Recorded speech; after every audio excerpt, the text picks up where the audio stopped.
నమస్తే నేను Vaishnavi welcome to మా తెలంగాణ ఇక డీటెయిల్స్ చూసుకున్నట్లయితే మాజీ మంత్రి ఎమ్మెల్యే మల్లారెడ్డి కుమారుడు మహేందర్ రెడ్డికి సంబంధించిన అక్రమ షెడ్డు మేడ్చల్ మున్సిపల్ అధికారులు మాజీ మంత్రి ఎమ్మెల్యే మల్లారెడ్డి అక్రమ నిర్మాణాలే టార్గెట్ గా కూల్చివేశారు.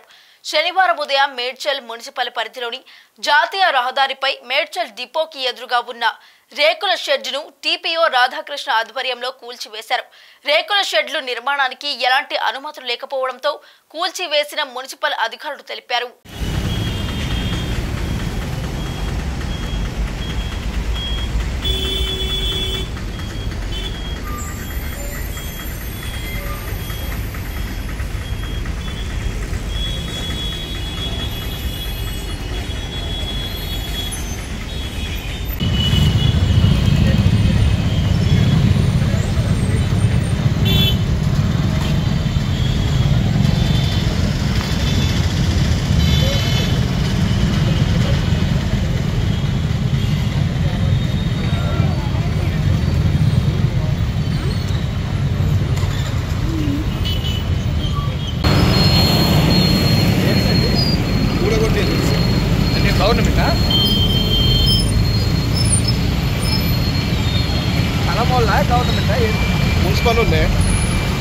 సుప్రా వైన్స్ అనేది ఒక 3 నెలల కింద స్టార్ట్ చేయడం జరిగింది.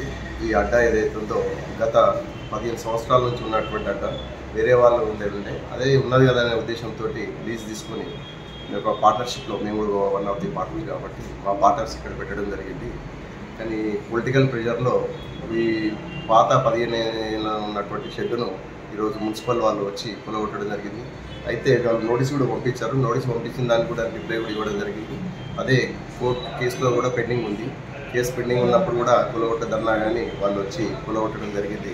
అంటే మేము గత 15 సంవత్సరాలు లేనటువంటిది ఈరోజు వాంటెడ్లీ ఏదో పొలిటికల్ ప్రెషర్ తోటి మా పైన చేయడం జరుగుతుంది. కాబట్టి ఇది మంచి చర్య కాదు. ఎందుకంటే ప్రభుత్వాలు వస్తుంటాయి పోతుంటాయి, కానీ మామూలు ప్రజలు కూడా ఇక్కడ వాటర్ అమ్ముకున్న వాళ్ళు ఇంకా చిన్న చిన్న బిజినెస్ చేసుకున్న వాళ్ళు కూడా ఉండే కాబట్టి వాళ్ళవి కూడా ఫ్రిడ్జ్ అవన్నీ కూడా డ్యామేజ్ చేయడం జరిగింది. కాబట్టి ఇది మంచి చర్య కాదు. ఒక చిన్న పబ్లిక్ ఎందుకంటే మామూలుగా రోజు వాళ్ళు అమ్ముకుంటే కానీ బతికేటువంటి వాళ్ళు కూడా వాళ్ళవి మొత్తం కూడా డ్యామేజ్ చేయడం జరిగింది. కాబట్టి ఇలాంటి చర్యలు మంచి పద్ధతి కాదు. ఎందుకంటే ప్రభుత్వాలు ఉంటాయి పోతుంటాయి. అయితే దీనికి ట్రేడ్ లైసెన్స్ ఇవ్వడం జరిగింది. ఎక్సైజ్ వాళ్ళు కూడా పర్మిషన్ ఇవ్వడం జరిగింది. ఇవన్నీ చూసుకొని కూడా కూలగొట్టడం ఇది మంచి చర్య కాదు, ఇది హేయమైన చర్య. కాబట్టి ఇలాంటి మంచి రిప్యుటేషన్ కాదని చెప్పేసి ఈ సందర్భంగా తెలియజేస్తున్నాను.